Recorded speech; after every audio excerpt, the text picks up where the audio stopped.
Okay, let's now consider another aspect of graphing these rational functions, which is finding something called the horizontal asymptote. We saw how to find vertical asymptotes earlier. It's a vertical line that sort of divides your graph into two parts, and it's a vertical line that your graph approaches but will never cross over. Well, there's also a horizontal line. It's called a horizontal asymptote that your graph approaches on both sides. In this case, your graph may cross over that horizontal asymptote. Not every function has a horizontal asymptote, but if it does, it's going to be found using this theorem below.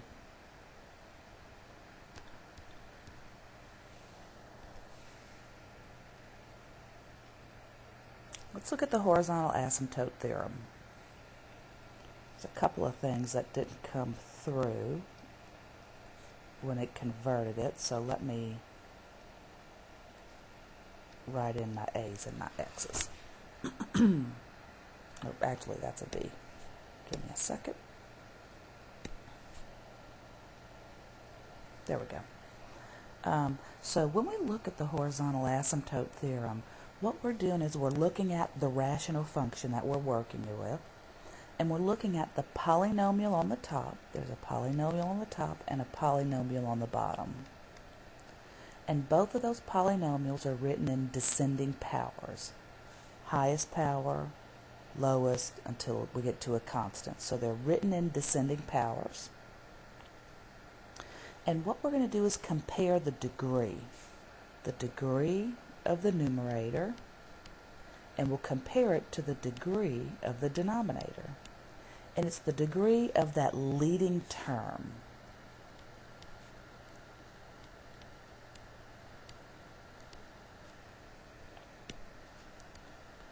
The degree of the leading term.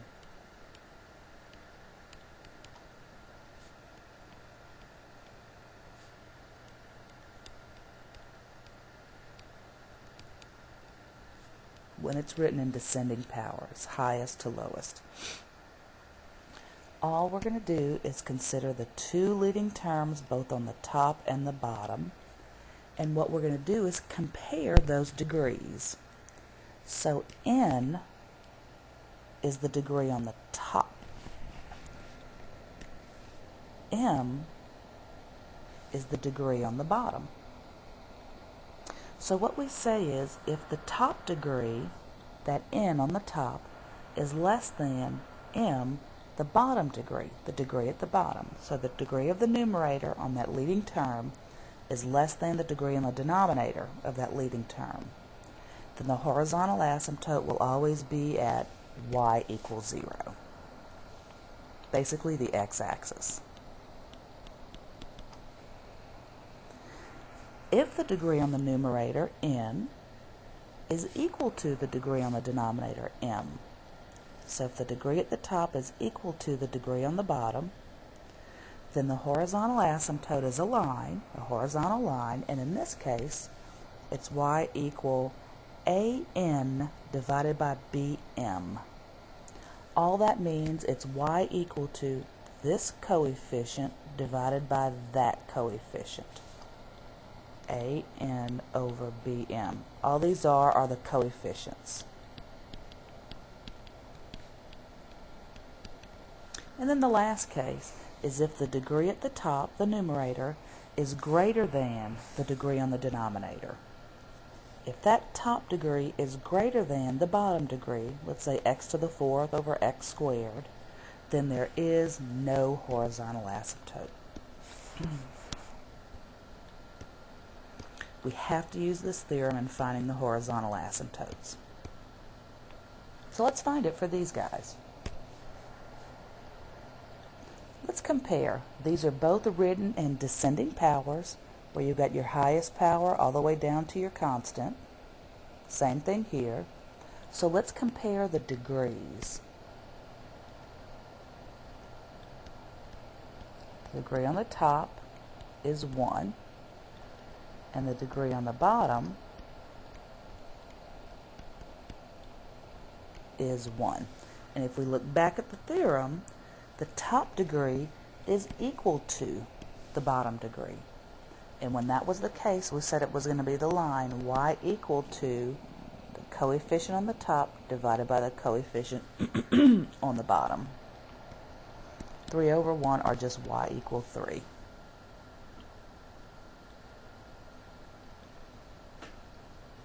Okay, let's compare the next. Let's check out the degrees.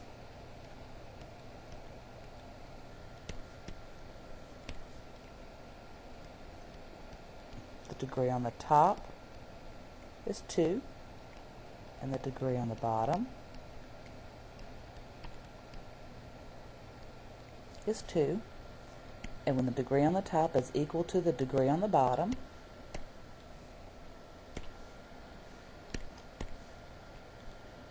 what did we say?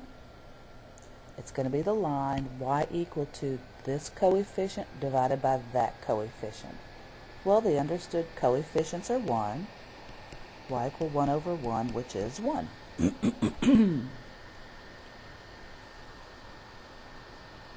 Let's do another comparison. The degree on the top is 1. The degree on the bottom is 2. Here, the top degree is less than the bottom degree. If you look back at the theorem, when the top degree is less than the bottom degree, we said the horizontal asymptote was y equals 0, basically the x-axis. One last case. The top degree, which is 3, the bottom degree, which is 2. We see the top degree is greater than the bottom degree.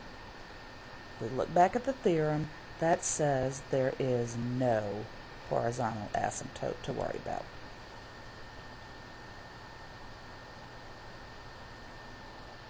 So here's what we're going to do to graph our functions. We'll find vertical asymptotes, horizontal asymptotes. We'll find x-intercepts and y-intercepts. And then we'll kind of pull that together on our graph and let our calculator help us determine where to place the curves. So let's look at this function, this first one, and let's recall the information we found earlier. Earlier we found a vertical asymptote to occur at 3, and it's always best to write that as x equal 3. Earlier we found a y-intercept to be 0, negative 4/3. We found an x-intercept earlier to be negative 4/3, 0. And we just found out that this has a horizontal asymptote at y equal 3. Before you do anything, map this stuff out on your grid, on your coordinate system. So let's draw a vertical asymptote at 3. Remember, this is a vertical line that your graph cannot cross over. It's like a boundary line. Vertical asymptote at 3.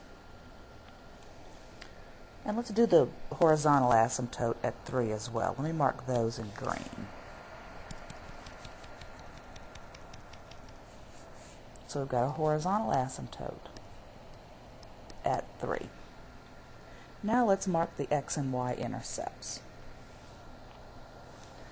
The y-intercept is at 0, negative 4/3. Well, that's negative 1 1/3. 0, negative 1 1/3. We'll put it there. The x-intercept is at negative 1 1/3, comma 0. So it's about there. About the same distance. That's not exactly symmetric, but you get the idea. Negative 1 1/3 on both of those axes for our x and y intercepts. Once you have these 4 pieces of information mapped out, I suggest you now go to your calculator, get the graph of that on your calculator, which is what we were working on earlier, and the calculator will tell you where to place your curves. So I'm noticing this curve right here below at the negative 4/3, both axes, and then I have this curve up here. So what I'm going to have on my graph is these dotted lines representing some boundary lines. I'll connect these two with a curve, and notice your curve approaches the asymptotes but won't cross over it. I have a curve over here approaching my asymptotes but not crossing over it. This is what I'm looking for a final graph of that rational function. Let's do the same thing on this one. Let's recall the information we found earlier. We said that there were two vertical asymptotes at 3 and -3. We said that it had a y-intercept at 0, 0, an x-intercept at 0, 0, a horizontal asymptote at the degrees were equal, so we ended up with y equal 1.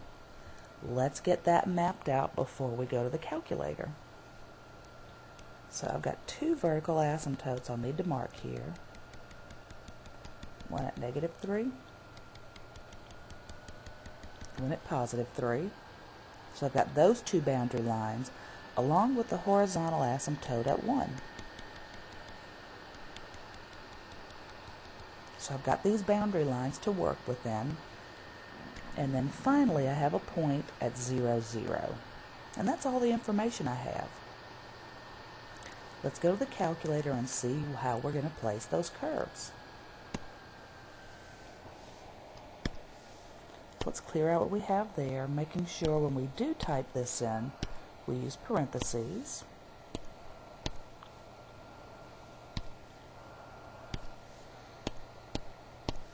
So x squared divided by x squared minus 9. Let's get a picture of that, and this will tell us how to place our curves. Well, we've already got our asymptotes marked. All we need to do is place these curves on each side of the asymptote and in between the asymptote, having it approach both the horizontal and the vertical asymptotes that we found by hand. Your calculator won't show you those. You have to get those asymptotes by hand.